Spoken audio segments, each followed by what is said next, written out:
Watch you!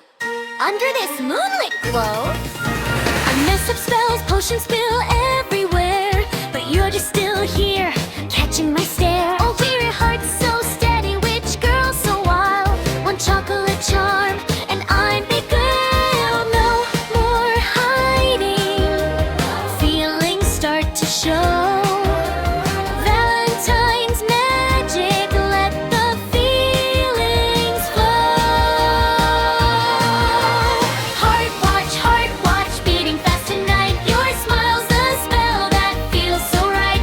From clumsy curses to sweet stolen glances, watch me fall for you in this Valentine.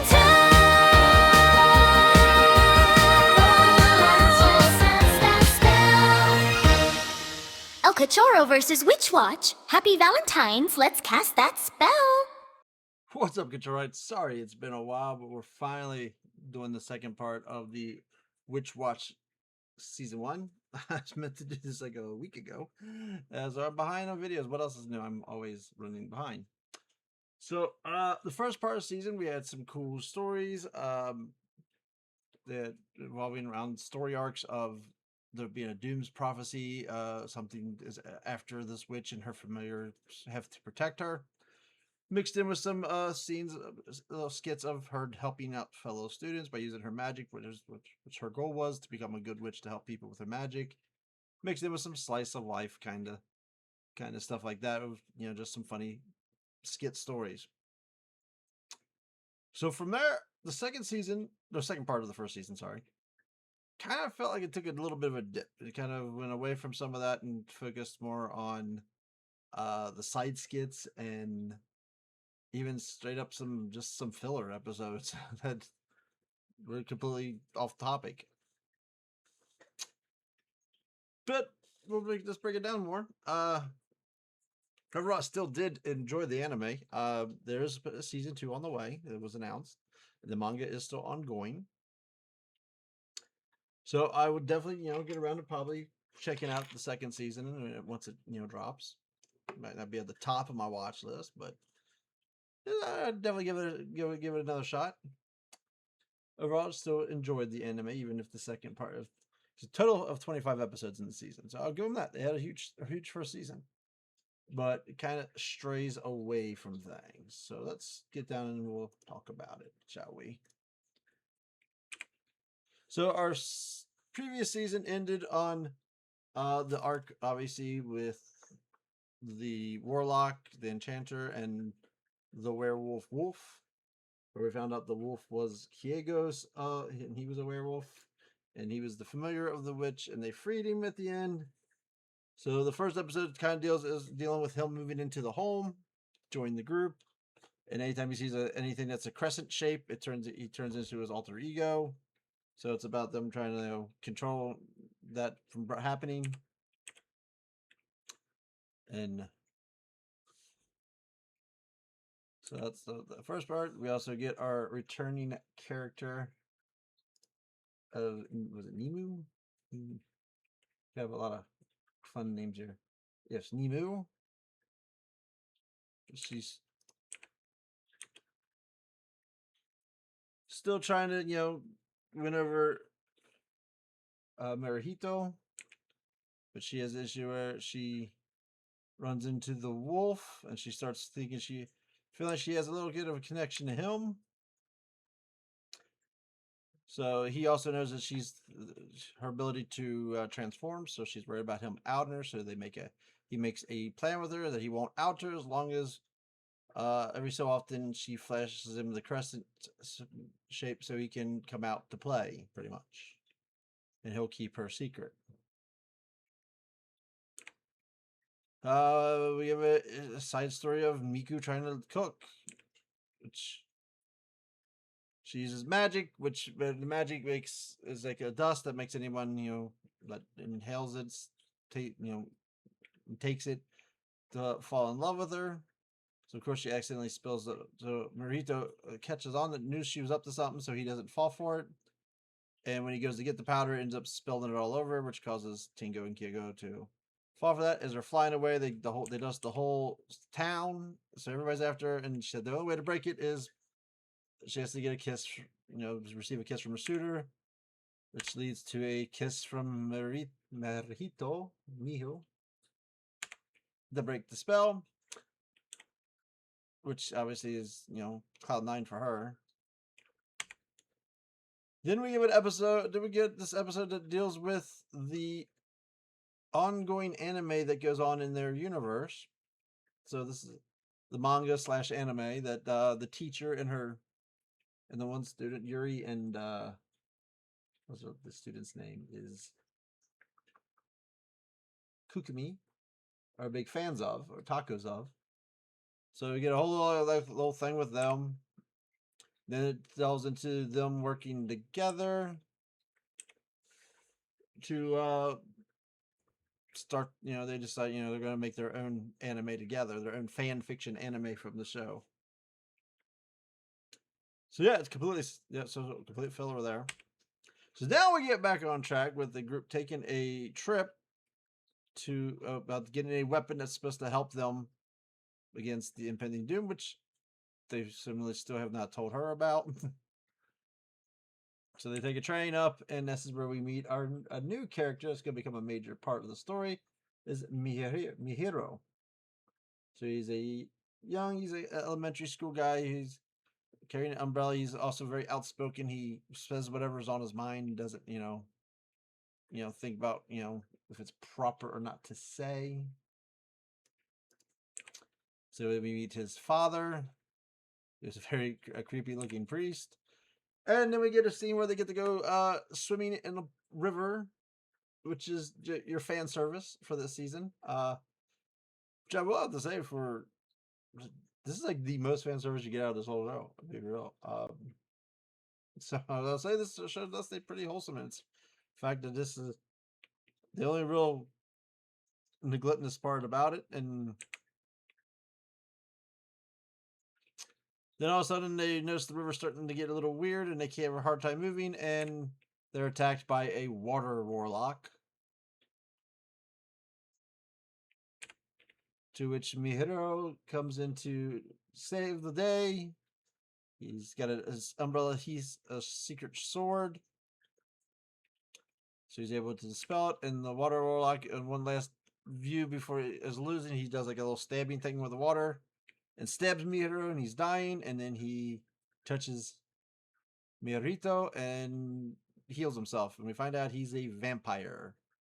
Because, yeah, you might as well put a vampire. You got a werewolf, and we got witches, and we got ogres, and whatever the Tengu is, and might as well add a vampire to the mix, right? So the plan was they were going to execute the warlock here for his deeds, but Nico didn't want to do that. So they use his sword's ability to draw the power out and her ability to heal.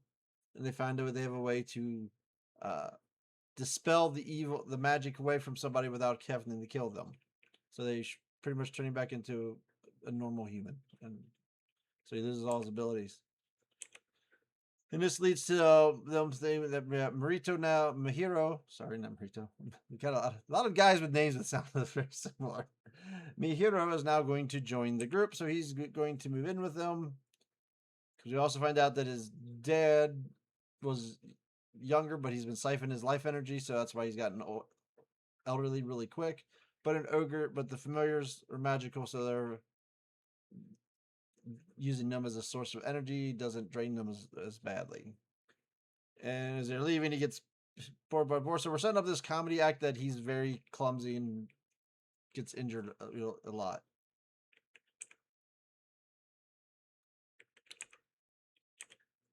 So now we deal with Mihiro joining, getting used to the apartment. And then, so the other people are offering to let him, let Marito take a break from being his energy source. And Nico thinks, it's a good idea. She's like, well, I want to, do my part too. And she touches him. And we find out that it doesn't work on witches. It drains witches just like a normal human. But it gives him when he touches somebody, he gets insight into that person. So he just blurts out about her love for Marito. But he just happens to have noise canceling headphones on at the moment because we got to keep playing that gimmick. So he finds out that pretty much they say he's got to split the chores, so everybody's got to do their part. So he's finding out what everybody else does, and it's barely anything. And he finds out that Mirito does pretty much everything in the home. So he makes a plan to like, well, we should all make come together. We should surprise him and make him a dinner, which goes horribly wrong because he slices his finger, causing the blood, which causes her to pass out, and all this stuff goes. And then the fire goes off, which he tries to use his wind powers, which causes. So it goes completely sideways. Then we have a skit about him losing, with Kanchi losing his umbrella with his weapon in it, which he has to use to block himself from the sun because he's a vampire. Even though we have scenes of him, even though this is something they do screw up on in the show several times. So Nico puts a spell on him where a cloud will float over his head. As long as he's sad and gloomy, the cloud will be over his head. So he's walking through town and he sees things that makes him happy, and the cloud keeps going away. So he has to keep making himself depressed. Then he finds the guy that has his umbrella, and he's having a problem, and that's where Kanchi comes into play with bringing all his crows in. He calls the birds to fly over him to block out the sun, and that's how they kind of bond. And he gets his umbrella back. So just another side story. Then we have an episode where she's coming over to do the crescent thing, but the only person there is Kyogo, and she ends up spending time with him, and she starts liking him.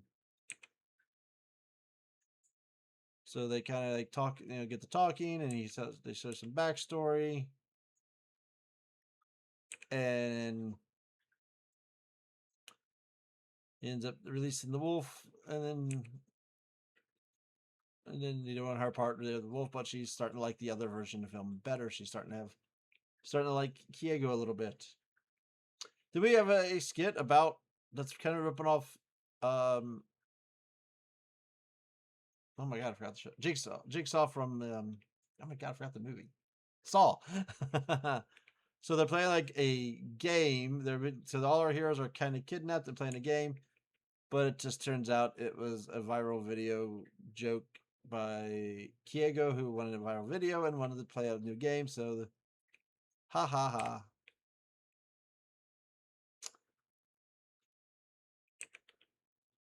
So then so then the student council comes back into play again. So because they got to pop up every once in a while, at least the president does, mostly. So it comes in pretty much a warning that there's people that are worried about Nico's magic and stuff like that, but he's like standing up for them, but that it's used for good, and just tells them to watch it. And then he's a victim of where they have a spell go wrong, where she was trying to enlarge in a pixel, but she ended up accidentally pointing at everybody else.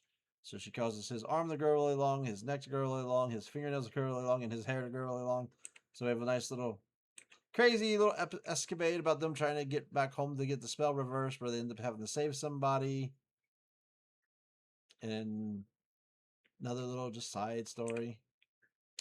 Then we get more into one of our other side characters. This is what is her name? Her name is Kara, who is a priestess in training at a dojo, and they have this paper, and they use a spell to bring this little guy to life. This is a Shikigami, and it's nicknamed Shiku. So we have a whole little story about with her and him, and her bonding with him as her little buddy, to the point where she ends up. He wants to find a spot in her hair, and a scene happens where the hairpin gets thrown into a river. It's a run from her dead mother, and it goes into the water and it gets it, and now she gets it home. So, whatever. Another little side story from another character. Filler. Then we get an episode where Kanchi and Miku trick Kigo into that marbles are a thing, and starts this whole marble crazy trend where everybody starts going crazy trying to collect marbles. And just to find out that they made it all up, so they have to do an apology video to everybody. Then we have a skit about them turning themselves, where they try to go into. They find that Murito drew mangas when he was younger, And so she tries to use a spell to set them in it, and she turns them all into manga drawings.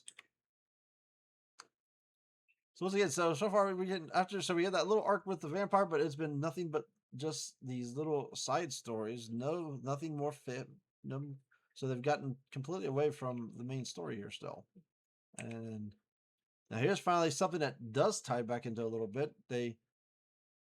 Marito's doing some cleaning. He finds a letter that was written to him by Niku when she was younger, and when she wrote it, she put magic into it, and about her being her friendship with Marito. The bullies kind of caught her and ripped it up because she ripped it to shreds, and she was all upset that they destroyed her leather. And she finds out later that he found all the pieces and taped them back together, and that he's honored the letter ever since. And our Nemu realizes that wait a minute, she used magic to enforce this, and he's been studying on it. It's formed a curse on him. So that's why he also claimed that's why he can't realize his feelings for her, because now he's got this curse of this from this letter of them being friends. So it's a friendship zone curse. And they can't do anything about it because they can't tell her about it, because that could turn her into, lead her into learning her magic did something bad, and they tell her coming to dark magic. They can't tell Marito about it because then he'll end up telling her about it, which gets so they can't. So they're pretty much stuck in a spot where they can't do anything. She says you can't do anything about it. So then we get an episode. So now we're at least getting some relationship stuff. So she's read about her feelings for Marito, and she's not sure about anything back. So there's a spell to find out how each other's feeling. Where if it's a rose, that means there's love, and there's like bugs. If it shows bumblebees or some kind of bugs, that usually depict some kind of friendship. So they find a way to cast it on him without him knowing. Where Kanchi shows him a picture of her, and at first he grows 2 leaves with 2 caterpillars, with 1 caterpillar circling the other one, so it's like being protective. So it's looking like, so they're getting the idea that he's just viewing her as he's duty bound, as he only sees her as a friend.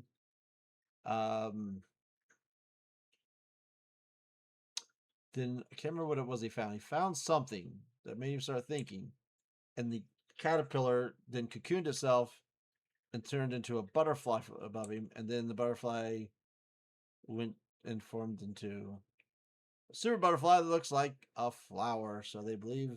So there's hope. So then we get some scenes where our Miss Nemu this is what she's found out that over this point, this part of the story, she's found out that Niku has strong feelings for Marito, which is also causing her now to backtrack on her feelings towards him, because she does, obviously going to respect her friend. She doesn't want to go after the person that her friend loves. This also ties into the fact that Kiego feels useless in his normal form because he can't do anything. So she gives him a ring that lets him kind of float. And while he's working on it, he runs into her. She's starting to develop feelings for him instead now. And so she's trying to help him with her powers, which causes hers to go. Her confusion over her feelings causes her to lose control of her floating powers, so she takes off in the air, to which he has to come to her rescue. He comes up with a plan to save her. Of course, when he does so, her plan was to show him this crescent necklace to turn him into the Unleash the Wolf. And so he turns into the wolf at that point, and he kind of confronts himself. So she frees the wolf, but she, doing the fact that she likes Kiego better. Then we get a complete side story of Mihiro at his junior high, stopping some bullies, which he then gets to find out that he's the popular, good-looking kid that all the girls are fawning over. But he also has a run, and then the bullies try and get revenge on him, and he gets saved by this masked man who tries to threaten him, and then he grabs him and starts draining some power out of him because he's exhausted. And we find out that that's the student president of the junior high, and they become friends because he believes he's a descendant of Dr. Jekyll and Mr. Hyde, and he believes that there's these fantastic creatures living around, which Miria comes out and says, yeah, I'm the vampire. So he tells him about his stuff, and he becomes buddies. Then we go back to the YouTube channels. They have an idea of turning themselves into women to get more clicks on their videos.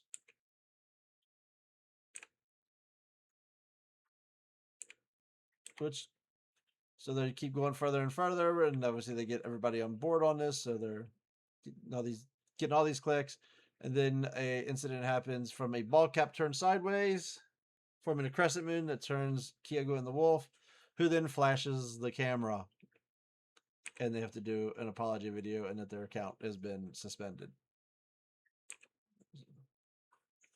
Now we have another side story. This time is the Mihiro's buddy is going to be introduced to the group, so he goes to meet Mihiro, and he runs into the rest of the student council people, and he mistakes them for our hero group because he's like, oh, that guy's being tough. He looks like an ogre, and that guy looks like a werewolf. And so he kind of goes off on a little mission there, and Mihiro meets the student council president, and he kind of realizes what happens. So there's this whole little mishap of they were setting up they were setting up a happy birthday thing for the president. Filler story again. Now we get another side story of them Niku and shrinking her and Marita down so they can enjoy a donut. Because if it's bigger, if they're smaller, it means there's more donut to eat. Which leads to a nice little mishap of them getting stuck in a piggy bank, and just another side story again. Then finally, how long have we gone now since the water warlock? We're getting an episode where she's helping a student with magic. You know, one of the key parts of the story was her using her magic to help people. And this is about a girl who had a crush on a guy that works at a bakery. So she uses a spell to make bread talk, but it can only say the names of bread. So they're kind of trying to figure out from what it's saying if the boy likes her or not. And all the signs are making her think she does, but then she finds out he has a girlfriend. So it was all for naught. So after so many side stories and filler, we finally get, one of the main things that this season focused on. Then we get another side story about Merito's birthday. They get him some new sneakers. His birthday wish was he was going to he wanted to come up with his own fashion style. Which made him feel bad because they bought him new sneakers and stuff. But he goes, he's I love him. I'll go take a walk in them now.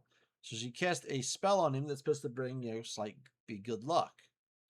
And then she has these magical dragonflies so they can watch him. She said the spell wrong, so it causes bad luck. So all these all this minor bad luck to him. But his ogre abilities keep him from really noticing it. He's able to dodge a swarm of bees. He's able to dodge kids running out in front of him. He gets paint on his famous jeans that he loves so much, and he actually takes that as a good sign. He looks like workers working on something. He gets pulled in the working for him and having to carry all the stuff, which he can use that as exercise. So, and then he gets rained on and hit with lightning. So all these bad things are going on, but he's kind of just going with the flow. So it ends up, the lightning messes up the hair, which kind of gives him that cool guy look. Luckily, he was given a T-shirt by someone that once found him, so he had to switch it to the T-shirt because he got, from the rain. And then he got found by a fashion designer who wanted to take his picture.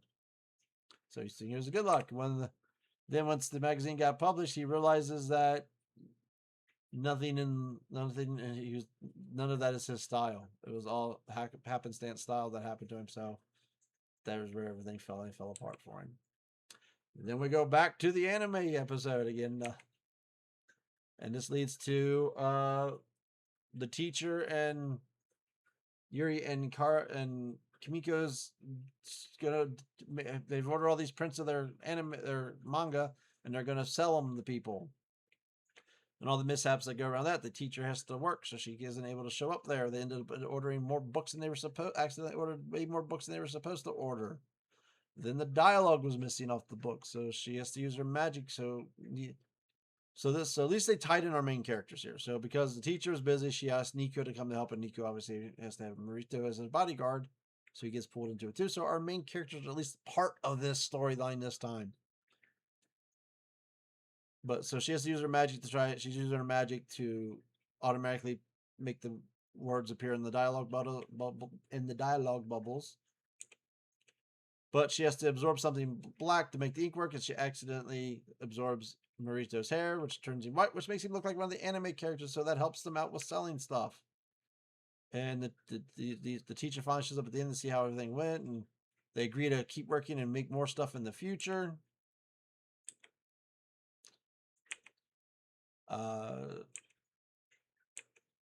Oh yeah, okay. Then we get an episode about jeans and denim jeans. So we found out that Marito's gonna wash. Finally, is the right time to wash his jeans again because he has a strict ritual of things he's supposed to do in his jeans to get him to have that perfect look to him. So he goes through a whole little thing about denim and gets the other guys kind of on board with it.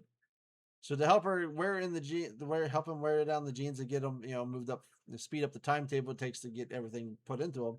She creates a doppelganger who's supposed to just like sit there and just do exercises in the jeans. But he overdoes it and causes a rip in the jeans because it doesn't know when to take a rest. So feeling bad, they get a pair of jeans that was shipped to Mihiro, and she uses her magic on it to kind of fix them up to make them look nice.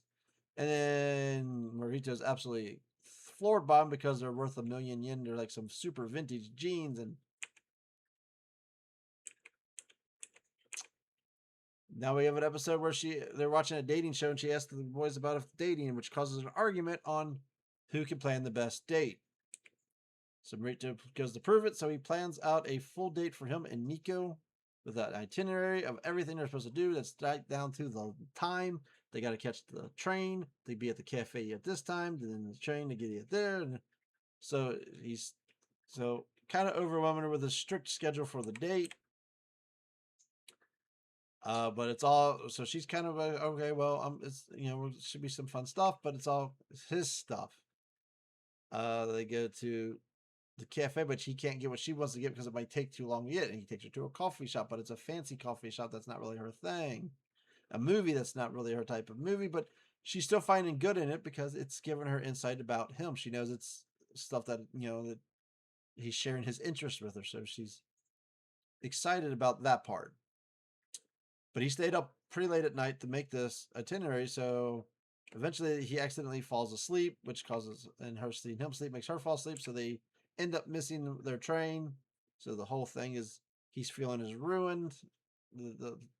Which she's like, no, it's like you should. And she gives a nice big speech about her sharing everything with her that she viewed everything, and that they ended up still getting to get a meal and look at the stars together, which was the plan they were supposed to do anyways. So a nice little heart moment with them, kind of setting up a little more of their relationship. To which leads us to our final episode, which is a school festival, because there's always got to be a school festival in these things. So they're trying to plan the school festival. So they pull on Niku to use her powers to help people float, to fly, and to let them pass through solid objects. Because their plan is they're going to put on a haunted cafe. Because they want to do like a food stand, but they want to make it something special. So they're going to do a haunted cafe. She also gets pulled in to help out with the major show from the class. Because there's a guy and a girl doing it, and the girl wants to bring the magic in. She didn't like the guy's plans. That comes back later. We find out then the other two, Kanchi has to do a stand-up comedy show, so it ends up getting Kiego in, and that brings Marito in because he has, overtake everything and like that. So they start coming up with this comedy act, and it's working really good on the park, but they're starting to get carried away. And then they get two girls come up to him and start kind of flirting with him a little bit.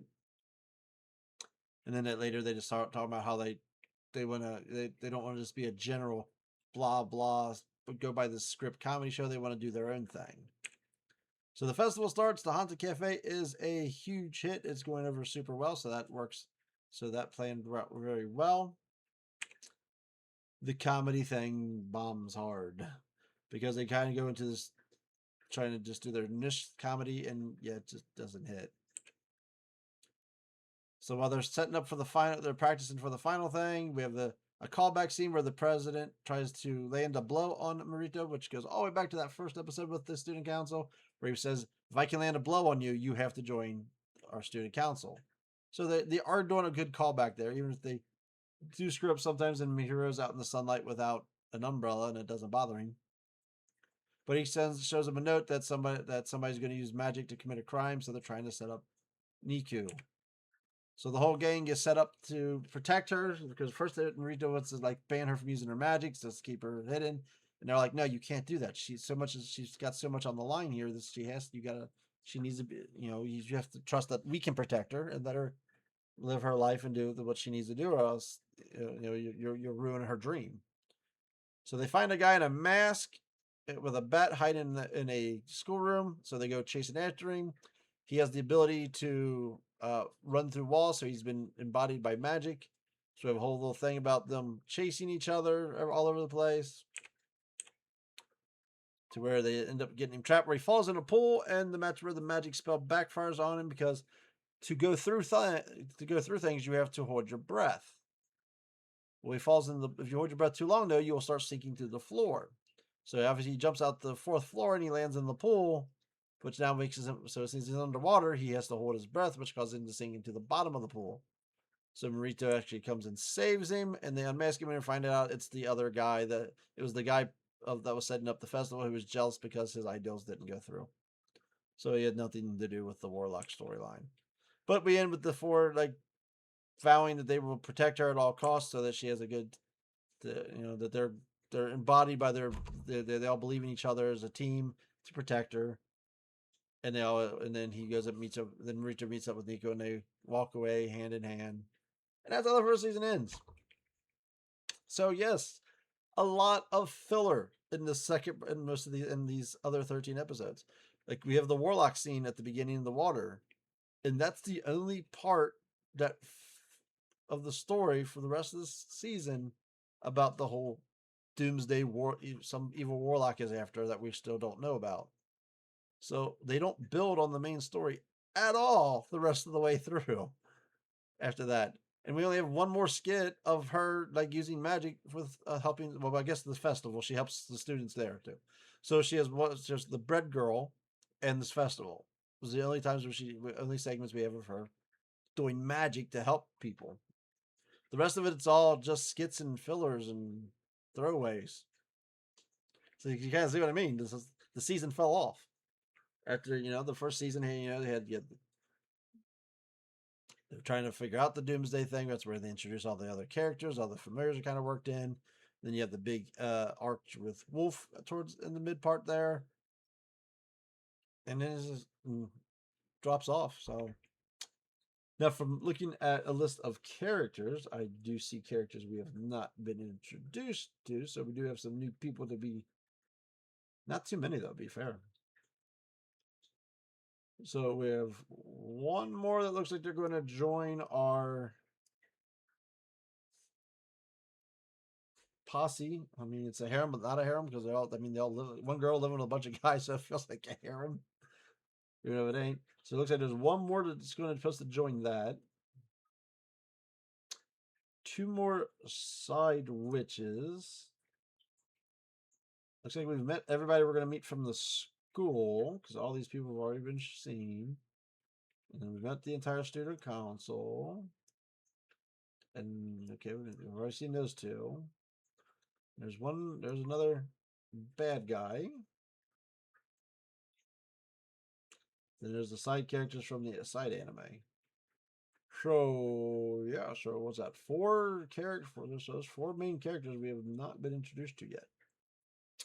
That I guess will pop up in season 2.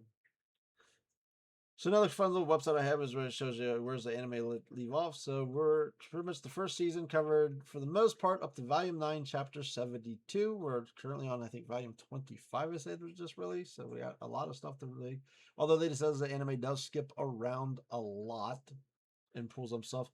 So technically, the anime lives off after chapter 53. but it does a lot. But they brought in some of the stories that come all the way up through chapter 72. Meanwhile, there's like some other side stories that they did skip. So, but so Volume 9, Chapter 72. So it is ongoing. There's a season 2 coming. That's not been announced when, but it was announced right after the final episode that they're doing a season 2. So we do know season 2 is coming. Just don't know when. So hopefully season 2 will kind of get back into the main plots of the story. I mean, it's cool that it's got the story. I like the story. I like the fact that it does the skits, but also does drive the main story as well. And that they do kind of like keep track of their skits, kind of. They call back on each other. So like things that happen, like the student council president trying to land a blow gets called back. Nemu calls back other skits from stuff, and so they will they don't like just do one-off skits and just that they forget about. Even the anime angle thing that they keep kind of they keep mixing in every so often, which is the most weirdest part is this anime thing. Like, oh, now hopefully see if that maybe ties into something bigger down the road, because the student and the girl working on the anime together just is completely a side story altogether. And then the other girl's only got like one side story so far, where she gets a little paper guy buddy. Oh, I guess she did have the one with it. Well, that was worth. No, same. The other one about her mom involved Niku helping her with a spell, so that actually fit the story. This one starts off with Niku helping her make the little guy, but then they kind of go their own way, and the rest of the episode focuses on her relationship with the little paper guy, Shiku. So yeah, so I'd say that's the whole episode just about her. But we have mostly 3 episodes that deal with the teacher and Kimiko. So as I said, it's a weird anime because it hits all over the place on what it's trying to do. So it is very out there, but so even with the fall off, the slowdown and the second half of the season, I did still enjoy it. Like I said, I'll watch season 2. I might not. I'm not going to knock down the door to run and watch it, but I'll squeeze it in sometime when we have filler. But there it is. There is my coverage of WitchWatch. So our first romance anime for February, even though we're now at over halfway through February, so I guess I need to rock out some videos here, because I was supposed to. I had a Valentine's Day one, which I did not get to, which I am sorry. I'm a horrible person, so I will try and knock that out this week. Hopefully, in the next couple of days I might have it, so you might get another video from here this week. So until then, Cachorro out.